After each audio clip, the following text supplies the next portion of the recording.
Hello, everybody, and welcome to today's episode of Fit Chicks Chat. My name is Laura Jackson, And I'm Amanda Quinn.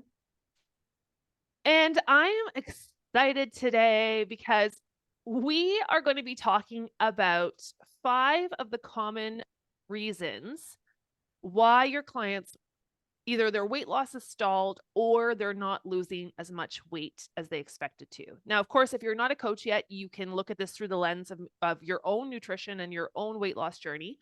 But this is a conversation that I have a lot with our holistic nutrition weight loss coach students and grads, is because you get a client, right? You're helping them on their weight loss journey. You're moving along, and then suddenly it stalls, or suddenly it's not working. And you think that something's gone wrong with your coaching, or the client thinks that you're like something's gone wrong with them. And really, it's about taking a step back and analyzing, okay, what are some of the reasons that this might not be working, and where are those shifts that we can make and what to look for? Mhm. No, and I think it's so common. And I think the the first thing I think that most clients do is that they look at it and they're like, oh, the program's not working anymore. Right. And then they kind of like usually externally look at that and say, like, oh, it's the program or it's the coaching or I need some changes. And then they think it's that, and then they start looking internally and being like, or maybe it's me. But basically both of those, what those are doing is really just creating like either like shame or guilt or like frustration and all of these feelings around it, when in all reality they may not be necessary at all, those feelings, because the programs may actually be working. So I think it's Well, yeah, just and it's looking at all of the different pieces that might be stalling it, that you could just tweak really easily without having to go through that whole tirade of like, is it me, is it the program, is it da da da, and feeling all this frustration. So I like this topic a lot because we're going to be oh, talking me about too. And it. before we get into it, I think it would, in the perfect world, we could all be neutral about weight loss, Mhm. right? In a perfect world, we could all look at weight loss without having any emotional response to it. So we could look at it, we could look at the data, we could be like, okay, this is working, this is Like a not working, this scientist. is where we need to tweak. Yeah, this is, okay, this is going slow today, but when I look at the big picture, it's speeding up, right? If we could look at it neutrally, it would take out so much resistance to weight loss.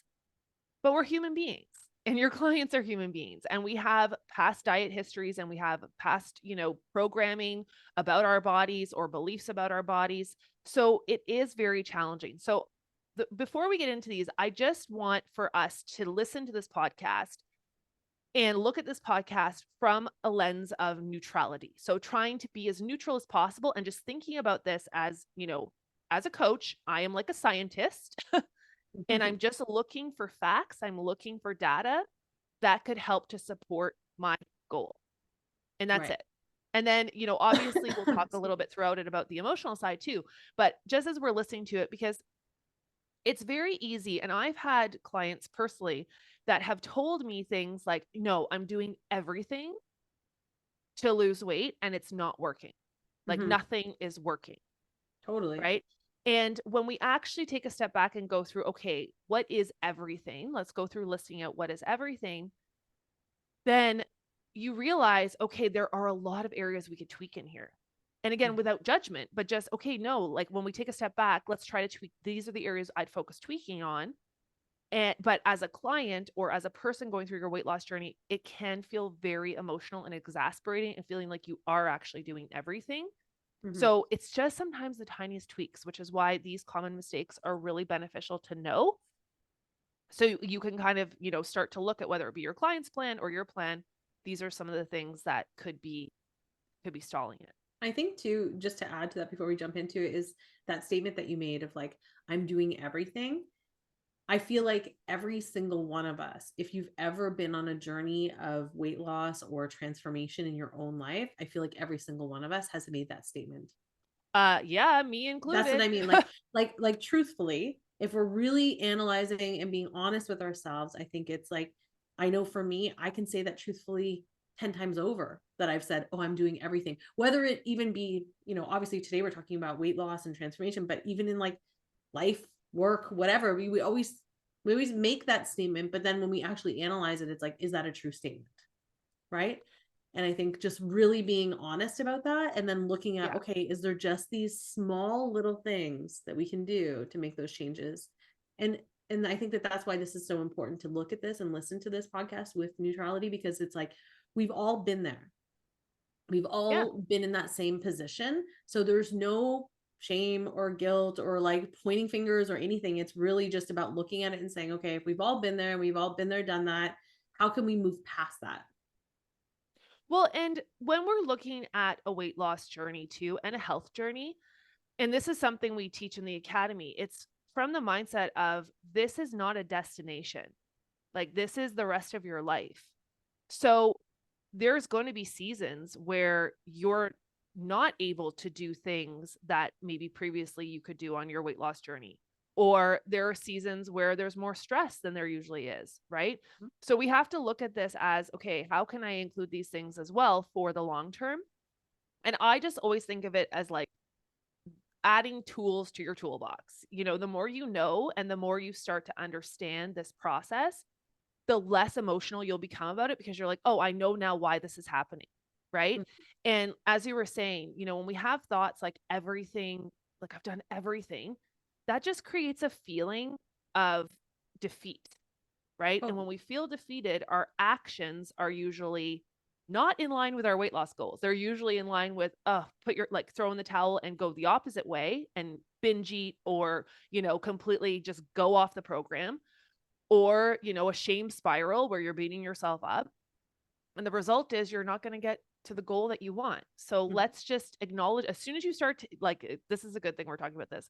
If that statement comes out of your mouth, like, or thought pops into your mind, I've tried everything. That is a red flag to take a step back and be like, okay, let me just look at the facts before I get into that Yeah. because it will send you into a direction you don't want to go into. Okay, so let's get into the five.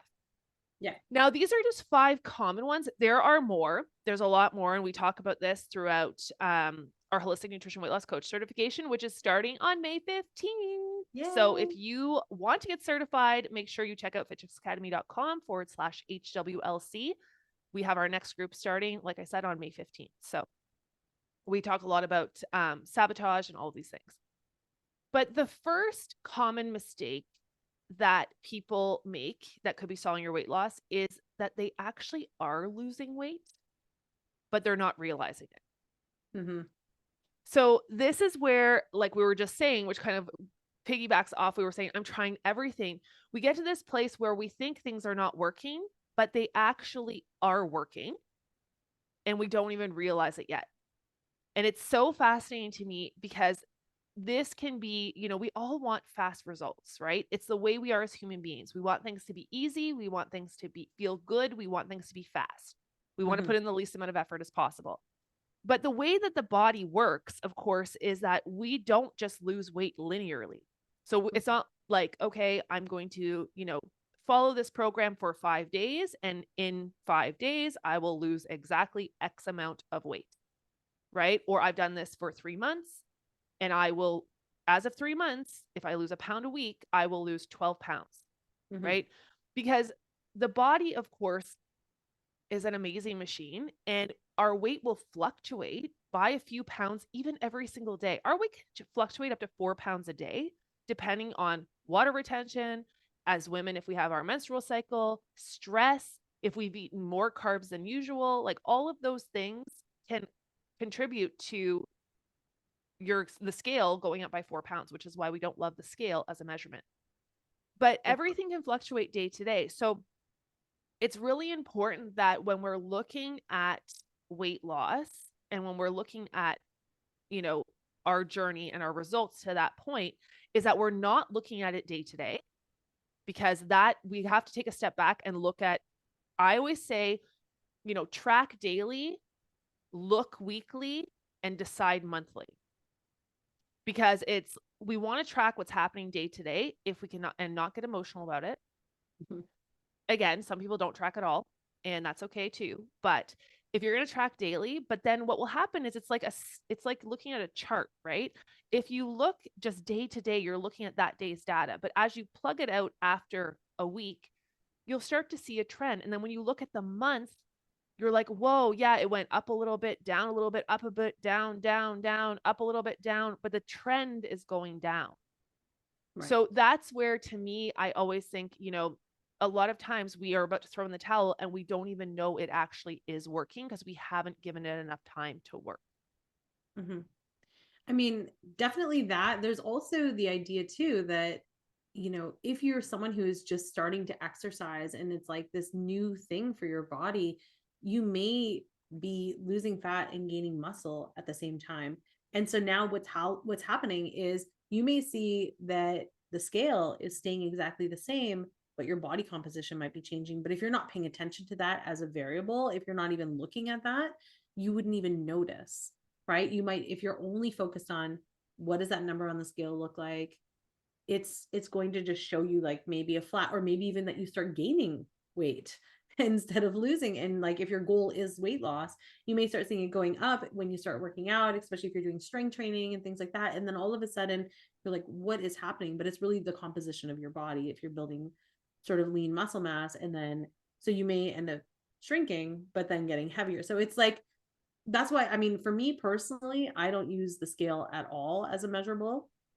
I don't, but that's I also don't because either. I found that I was really obsessive with it and when I was younger. And so I made the decision that it doesn't serve me. And so I don't use it as any sort of a measurable. I really just use the way that my body feels and the way that my clothes fit. And that's pretty much my measurables. But Well, yeah, it's, and as a coach, and that's, we talk about this in the certification and teach yeah. different measurements beyond the scale, because the scale and the number on the scale is a combination of your fat mass and your fat-free mass, right? Which is why it fluctuates so much as well. Even if your fat mass is going down, but your water mass or muscle mass is going up, we have to find ways to be able to understand that composition. And Mhm.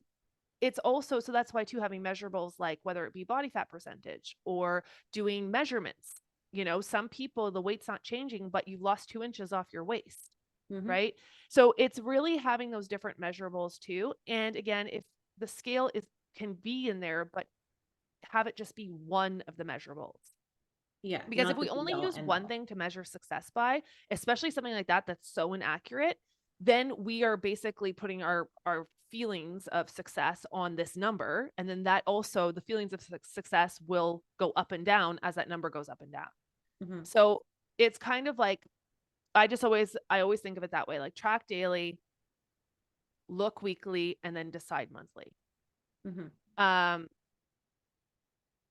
So, okay, so that's a common mistake number one, is that maybe you are losing and you're not even realizing it. So you're quitting while you have not seen the results yet. And this is something I always say too, that just to wrap that one up, but that happens to me. I feel like my body works on like a 3-week catch up. Yeah. So however I'm acting right now, I'll see the results of that in 3 weeks.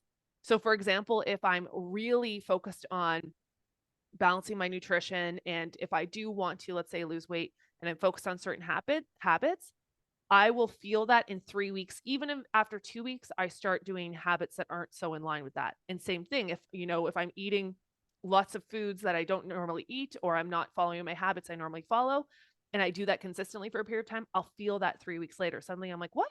I've been, eating on plan this week. And then suddenly I feel like my pants are tight. I'm like, oh, wait, that's because 3 weeks ago I went on a week-long vacation and just went off the rails. You know what I mean? Yeah. So Well, it's I don't know kind of if you like that game, remember. like your body, you have to remember everything. It's not cause and effect. You don't have an instant reaction to what you're doing. I don't know if you remember this, but when we went away to the Biggest Loser Ranch in Utah years and years ago, but I still remember this so clearly because I remember when we were there. So for everybody listening, we went to the Biggest Loser Ranch and we decided to go there as kind of like an experiment to kind of see what it is that they were doing. And we also had a goal. Remember, our target was we want to burn, because you work out for 8 hours a day and it's insane. And we were doing so many different workouts, and then you're only eating like 12 to 1500 calories. It's not a lot, and it's not really sustainable in any way. But while we were there, we were like, okay, if we have to work out for this long, it's part of the program. Let's see. Our goal was to burn 3500 calories a day. Do you remember that? So I was wearing my heart Yep. rate monitor, and so our goal was, can we burn 3500 calories, which is 1 pound, every single day? during these workouts. So we would like push ourselves and get through it. And we were so exhausted by the end of this week. And I remember when we did the weigh-in at the beginning, we did our weigh-in and it was whatever the weight was. And then when we did the weigh-in at the end, do you remember I left that room and I was so defeated because I was like, it says I'm the same. And I was Yeah. like, what is happening? We burn 3,500 calories every single day for an entire week. And on top of that, all I've eaten is like salad and apples for like a week straight. I'm like, what is going on? And then I remember it was, I came home and my husband, who was my boyfriend at the time, I was just like, yeah, it's crazy. Like nothing changed, whatever. And he's like, you look different though. And I was like, I don't feel any difference. I don't. And then I think it was about 2 weeks later, all of a sudden my body just dropped like 7 pounds. It was like on the scale, 7 pounds. And I was like, whoa, what happened? And then he's like, oh, it's just like the catch up. Like it was literally like he could see it, but I couldn't see it on the scale. And so I just share this with everyone because it's like, it's so true. It's not, I burned 3,500 calories today. So therefore, when I get on the scale tomorrow, it's going to be down a pound. It doesn't work that way at all. Yeah. And this is something as a coach, you really have to make sure that your clients know, Mm-hmm. because it is going to, if, like we said at the very beginning, they're not going to be looking at it neutrally. There will be some emotional attachment. Not all clients, Of but course. some will be more than others. Some can be completely neutral. I mean, we know people who track everything and it doesn't even phase them, Yeah. right? Because everything's just data. Whereas others just don't track anything and just follow habits because they're too sensitive to those numbers. It Like brings me. up too many thoughts for them and it's too triggering. So it's just really also understanding. And this is where the education part comes in too, right? Of how you can really support your clients in knowing that this is the process that's going to happen. In different Um, capacities too of how to support them in those ways. yeah. Mm-hmm. So the next common mistake, and this is something again for those of us, including myself, who have said, but I've done everything and it's not working. You might not like this one, but you're just eating too many calories. Mm-hmm. So, weight loss, one aspect of weight loss, of course, is energy balance, which is calories in versus calories out. So, we have to be outputting more calories. If we're eating more calories than our body needs, we're going to gain weight, period. It Yeah. doesn't matter whatever style of diet you're doing, if your hormones are in or are imbalanced or imbalance, if your digestion's off, all those things play into it. However, you will not lose weight if you're eating too many calories. Mm-hmm. And it is very easy to consume a lot of calories, especially if you're eating foods that are processed, packaged, refined, even if they're quote unquote health foods, right? I would say that, or also if you're eating out a lot. If you're eating out a lot, even if you are just eating at home, but your portions are too big of a quote unquote healthy food, like a nutritionally dense food. Mm-hmm. If you're eating too much of that, that has too many calories in it than your body needs, right? I still remember actually on that note, I remember your sister actually saying to me once, she's like, I never knew that I could actually gain weight eating Brussels sprouts, but I did. Yeah. And I still remember when sis said that to me because I was like, oh my gosh, like it was just like a funny statement. And we were just having a conversation, but it was just, she's like, yeah, because I mean, she got her nutrition really dialed in and really transformed her health. But I think she didn't realize that yes, you can eat a lot more vegetables and a lot more fruits than like say pasta or something because the calorie and the density and the volume of it is totally different. But she was just eating and consuming so much more than what she actually needed. And also the way that she was dressing it, which is the other piece. Sorry to Well, interrupt and you, that's but I just it just want because to add that in because I want to everything, forget about it. calories are just units of energy and Yep. everything has energy in it, right? Whether it be, you know, full of vitamins and minerals or just be, white bread, which really has no nutritional value to it. It's empty calories. It doesn't do anything to support the body. It just fills the stomach. So it's just interesting because, again, it's very easy for us to think, oh, but I'm doing everything and we're just consuming too many calories. It doesn't mean you're binge eating. It could be that you're just consuming even the calories you need to maintain your weight. So this is where, again, not for everybody, and we teach this in our certification, is how to track, right? So how do you calculate your weight loss macros? How do you understand how many proteins, carbs, and fats your client needs to consume? And then how they could track their food. Now, again, tracking is not for everybody. But if this is something that you suspect is happening, it could be interesting to do for a short period of time. So if, for example, your clients are like, I'm doing everything, nothing's working, you're saying, okay, would you mind tracking for me in an app like MyFitnessPal for 3 days or 5 days so I can get a real look at what's going on? And when you look at the numbers, a lot of times they're not realizing how much they're actually consuming. Because when you're thinking, oh, I'm having, you know, a chicken salad with olive oil and like balsamic vinaigrette with a ton of veggies in it. Of course, that's a nutritionally dense food. However, how many tablespoons of olive oil are on there? And if you realize, okay, wait, this salad is actually 1,000 calories, Mhm. right? And my goal, my body is I have to eat less than 1,900 for me to be in a caloric deficit. And throughout the day, I'm eating, another 1,200, I'm over, right? So it's just understanding that and knowing that options are there to be able to track. It doesn't mean you have to track for the rest of your life, but it definitely can give you data as to what it is you're doing. And if you really want to make sure you're in a caloric deficit and you're new to nutrition, this is why we teach it in our course too, as an educational piece, because a lot of people have no concept of how much food they actually are eating a day. So it Mhm. is a really good wake up call for you just to get, not a wake up call, I shouldn't say it like that, but for you to get more intimate with your consumption and also understanding how many protein, carbs, and fats you're consuming too. Mhm.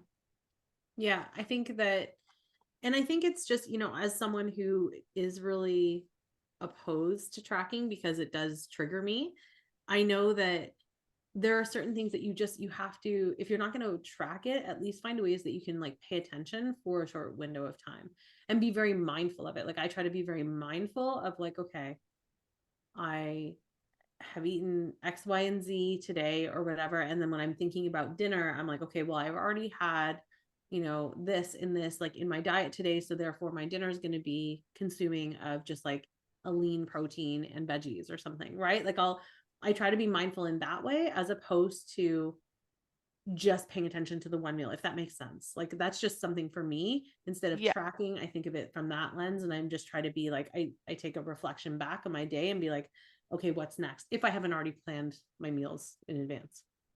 But this is the thing, again, what I was saying earlier about the idea of track daily, look weekly, Yeah. and decide monthly. If you look at your week, right? Because it doesn't matter again what you're just doing one day. Because if you could totally overeat in one day and then make up for it the rest of the week, or vice versa, you could totally be quote unquote on plan all week. And then on the weekends, this is what we see with a lot of clients is they're For sure. suddenly consuming more foods they wouldn't consume during the week because it's the weekend and they're going out for And it's dinner or, Friday. maybe they drink more Yeah. alcohol or whatever it is. Hmm. So it's looking at that. That's why I just do think when you're in a phase of first learning about your nutrition, again, if it really triggers you, don't do it. But it is so beneficial to be able to have an understanding and to go through that process, which is why, too, one of our assignments for our students is to track their own macros for 3 days. And so many of them, they have to write a review on it and they're mind blown by what they discover, right? Hmm. Because a lot of times they might be eating too little, they could be eating a lot more and be in their weight loss goals. I So think too, a lot of them always get mind blown by the amount of protein they're only eating. totally. That's like a big one that I think we hear from our students all the time is like the percentage of protein that they're actually having on a day-to-day basis when they consider that they think that they're already eating in a high protein diet. But this is a big thing, guys, is that, and especially for clients, because you can overeat on Brussels sprouts. You can overeat on avocados. Just ask You can Sarah. have if you are having too many calories, no matter what, you will not be reaching your weight loss goal. So that's something you have to look at. And again, when that's where amounts have to come in because 1 cup versus 2 cups is a totally different caloric intake. Hmm. Number 3, the common mistakes, is that you're drinking too much alcohol or your clients are drinking too much alcohol. Hmm. And this is something that I personally, in my own life, did not realize was totally hindering my results until I went through a season of not drinking at all and how quickly I started losing weight and my body started changing. Because the thing is, when it comes to alcohol, so alcohol is the 4th macronutrient. So macronutrients are essentially what provides energy to the body. So they all have a caloric value. So proteins are 4 calories per gram. Fats are 9 calories per gram, and carbohydrates are 4 calories per gram. So alcohol has 7 calories per gram. So your body is taking in calories, but they're empty calories, which means they don't do anything to service our bodies. So, for example, like proteins are the building blocks, carbohydrates give us energy, fats give us energy, but also balance our hormones. But alcohol, it's like it's giving our body calories, so it's giving our body energy, but no other benefits.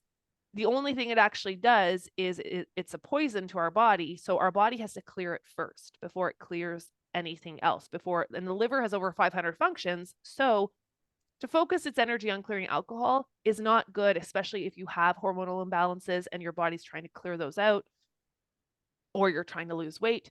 So alcohol not only is just adding more calories very easily to your day, but also it's that whole thing of having to clear it out first. Mhm.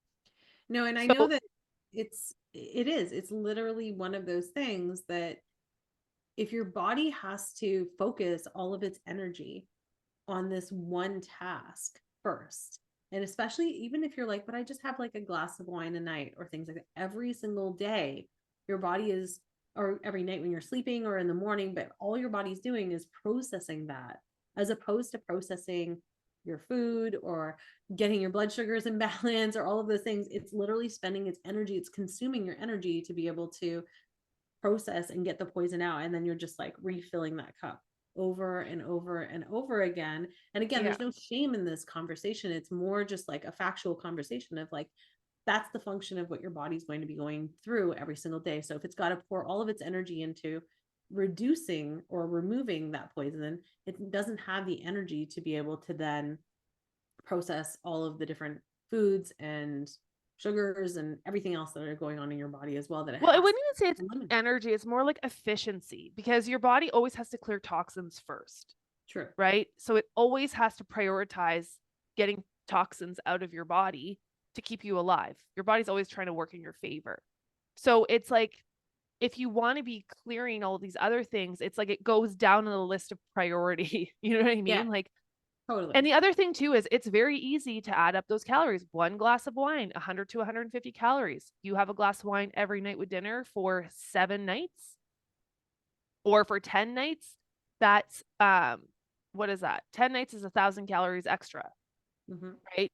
10, I'm just saying 10 because it's easy math. Yeah. 15, if it's 150 calories, 10 nights of 1,500 wine in a row, that's 1,500 calories extra. So 10 nights times that by 3, that's 4,500 calories, or by 2, sorry, that's 3,000 calories a month. That's a pound for Yeah. one glass of wine, right? And a lot of times, too, is if we are having wine, just try to have the lower sugar wine. We always say don't drink your calories. It's one of the easiest hacks to start on a weight loss journey.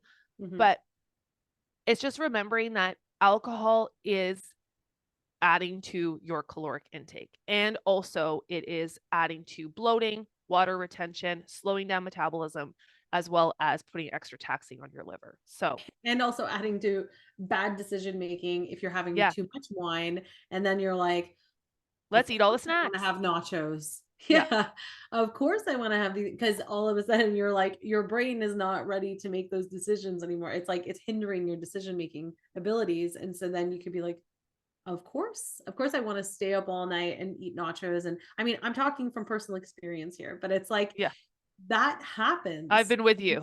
Yeah, yeah. Laura and I are together talking about this from personal experiences. But like that's what's gonna happen, right? Like how many times are you like, oh, I've eaten on plan all day. You have maybe 2 or 3 glasses of wine, and then you're like, oh, look at that cake in the fridge, and then you just Yeah. take it out and eat it, right? Because it's Oh, just I did that recently at a birthday. We were sitting after the birthday at the table and there was an orange ricotta olive oil cake. It was delicious, like homemade. And I had a small piece and we were drinking wine talking and the cake was on the table and everyone just kind of kept on eating the cake yeah. before the next thing you knew it the whole cake was gone and it's like what we could have just had the cake put it away but because we were drinking wine and talking before you know But it the that's whole what I cake is mean. gone. It's just yeah, it's so easy for those decisions to be hindered when you've had even just one glass of wine. It makes it a little fuzzy. You're just kind of like, oh, it also, I find it triggers a lot of like hunger hormones and stuff like that. And I don't know if that's It like, does. actually, yes, I thought so, but I was just like, I didn't want to speak like factually, but I feel like for me, whenever I'm drinking alcohol, I could be like totally not hungry. And then all of a sudden I'm like a ravenous, crazy animal. And I'm like, I just want to eat everything in sight. And then it's And like also, you'll find the bad. next day you'll Yeah. be snackier too. Totally. Yeah. You just want to eat like, and you want to eat stuff that is like high carbohydrates, high sugars to like get instant boosts of energy, especially if you're hungover and all these things. It just gets messy. Let's just say it just gets messy and you get down to like, it's, it can hinder so many other things along the line. It's not just that one glass of wine. It's just like everything else that it does too. Again, no But shame, just facts. but as a coach, it's something you want to be looking at too on your client's plan. How Totally. much alcohol are they consuming? Yeah.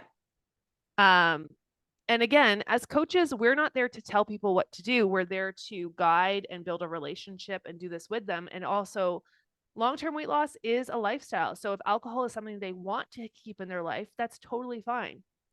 But we have to be honest about it and the consumption, and then also understand, is that putting us into too many calories as well? So number 4 is that common mistakes that are hindering your weight loss is you're not sleeping well. Mm-hmm. So this is a really, really big one. Um, Especially because stress and sleep go very hand in hand, right? Our body replenishes and repairs while we sleep. And when we don't have good sleep, not only is it not a we're not able to balance our cortisol levels, which is our stress hormone, but also we end up our ghrelin, which is our hunger hormone, gets totally out of whack on lack of sleep. So that's why too, when you're not sleeping, a lot of times you'll feel a lot more hungrier. Mm-hmm. And also because you're tired and your body thinks, okay, your blood sugar starts to get up wacky and thinks, oh, I need more food to give me a boost. So it kind of becomes this really bad game. I know a lot of people really struggle with sleep, um, especially in today's world because we're so stressed out. So looking at your sleep and your client's sleep, ideally you want between 7 to 9 hours. For a lot of people, that's not possible. Mm-hmm. Um, but if you can, like, really, I heard something the other day and I loved it because it was saying how everyone's so focused on these morning routines, right? Like, Right. so focused on, I get up at 5 a.m. and I do this, I meditate, and then I have my green smoothie, and then I, work for 2 hours before the kids get up and all this stuff. And everyone celebrates people with morning routines, but no one celebrates people for going to bed early. And it's like we got to start this movement of celebrating going to bed early. Like I'm starting to try to because it's like my body rebels going to bed. I love sleep more than anything, but I like 9 o'clock. I'm like, oh, I don't want to go to bed at 9 o'clock. And the next thing you know, it's like 11:30, and I'm still doing stuff. And I'm like, what is Yeah. happening here? So it's the idea of setting a bedtime routine, celebrating yourself for going to bed early, making 7 to 9 hours the cool thing. Like, it's Yeah. cool that I got 9 hours of sleep last night. Like, I'm amazing, right? Because it's so important, not just to your weight loss, but to your overall health. Well, if you think about it too, like I don't know about you, but even like with my daughter, if she doesn't get a minimum of 10 hours sleep, I feel like I feel bad. Like I feel like I've not set her up for success for her day.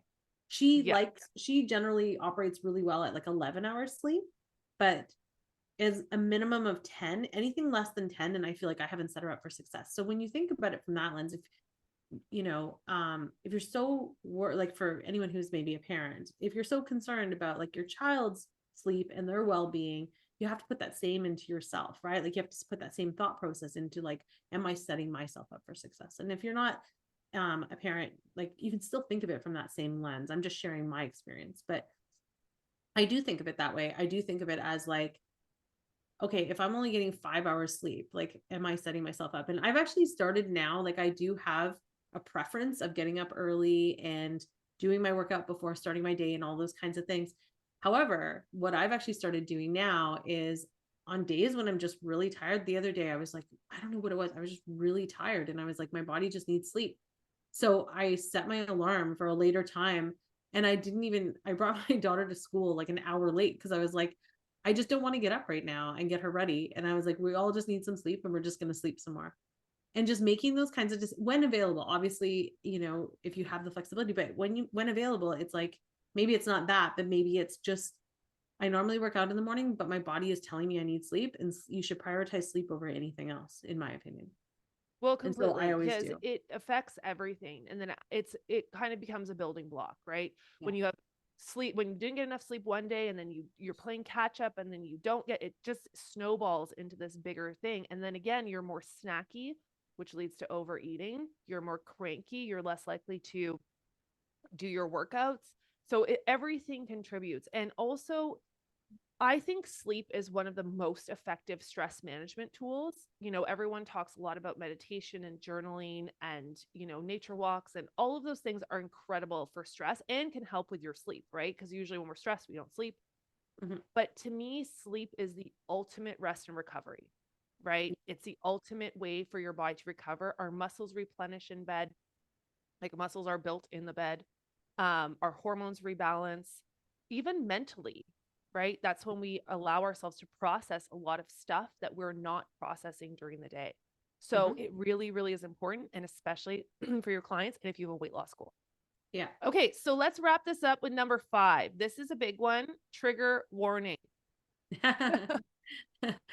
This is one of the most common mistakes um, that your clients could be making, or you could be making, that is the reason you're not hitting your weight loss goals or they're stalling, is that you're inconsistent. Yeah. So by me saying inconsistent, again, some people can get their back up. But I want us to go back to the beginning of this conversation where we're just taking everything as neutral and looking at the facts. Mm-hmm. So when you look at the facts of, and again, which is why tracking gives us data. So again, numbers don't need to mean anything. Like, tracking just gives us data. If we look at what days were you actually following your plan? What days did you actually work out versus what days you intended to? Because it's interesting, there's this whole thing, and you and I talked about this even to do with work. It's like the hours you actually work versus the hours you spend thinking about work are two different things. Mm-hmm. But when we're thinking about work, it feels like we're working Right. because we're thinking about it, even though we're not doing any actual work. So then that's where the whole thing of, I'm working all the time, I'm doing this all the time. So when you're spending all this effort thinking about your weight loss, thinking about your weight loss plan, but you're not doing the things, or you're skipping, or you're start and stop, follow it for a week, don't do it for a week, on it for a month, off it for a month, these things will add up. And one of the secrets to success is consistency. It's Yeah. not perfection. It's not being over calories one day and, then being perfect every single day on your plan. After that, it's the idea of being consistent with your efforts. Because, like I said earlier, it's like a graph, right? The graph is going to kind of, suddenly you're going to see these little shifts in the direction that you want, the more consistent you are. Mm-hmm. So if you are not losing weight or your clients are not hitting their goals, you have to look at how consistent they've been, which is why, again, accountability, we have our done for you programs in our holistic nutrition weight loss coach certification for our students to use with their clients. And one of the huge pieces is their accountability forms, to share every week what they've been doing, so you can see what's going on. Because if you can't see, you can't help them make tweaks. And I think too, like what we talked about earlier, the consistency that a lot of people struggle with is that they're consistent during the week, like Monday to Friday. And then as soon as Friday hits, they're like, it's the weekend. I deserve it. They have the mentality of like, I've earned this, I deserve it, or that kind of thing. And it's replacing those thoughts though with the idea of, this is not like, this is not a task where you deserve a reward at the end. This is your lifestyle, and replacing that is challenging. It's not going to happen overnight, but when you do start to replace those thoughts with, this is just who I am, and consistently on the weekends I still eat my vegetables, and I still drink my water, and I still move my body in ways that serves me, and I still do these things, and I stay on plan because of the bigger picture down the line of what I'm trying to reach, that's when I think the magic happens. Right? Yeah. Rather than thinking of it as, okay, I've done this for 5 days in a row. I've been so good. I deserve to take the weekend off and just go all out. Because then what's going to happen is it's going to oftentimes eliminate the effort. So then the inconsistency is what's causing you to go that like 10 steps forward, 10 steps backwards, 10 steps forward, 10 steps backwards. And that's where the frustration lies. Because then Which you're is like, why, what is too, having happening? a coach is so wonderful. And for coaches, what you do is so wonderful because part of that is creating consistency for your clients while they're creating the habits. We don't Mm-hmm. create habits overnight, right? Habits become habits by repetition. And that's where a coach comes in, is to help to continually implement that consistency. So eventually it becomes a habit and then it's easy for life, right? Mm-hmm. Because it becomes who you are. So those are our 5 common mistakes for our podcast today. If your weight loss is stalling or if you're not getting to your goals, these are 5 kind of things to look at. And there's quite a lot of other things, but these are 5 things that you can look at to see, okay, are these things, where are we at with all of these? Right? And are there any tweaks that I can make? Now, of course, we dive deeper into this in our holistic nutrition weight loss coach certification. We have it starting May 15th. And we also have our Holistic Weight Loss Coach Week, which is our free week leading up to certification starting, where you can come and dive in and learn more about these amazing coaching tools and what is holistic weight loss coaching and start to really understand this at a deeper level. So you can go to fitchexacademy.com/coach week to get your free ticket. We start May 3rd, and then our certification starts on May 15th. So make sure to check it out. We hope to see you there. Bye, Okay, everyone. everybody, have an amazing day. We'll see you next week.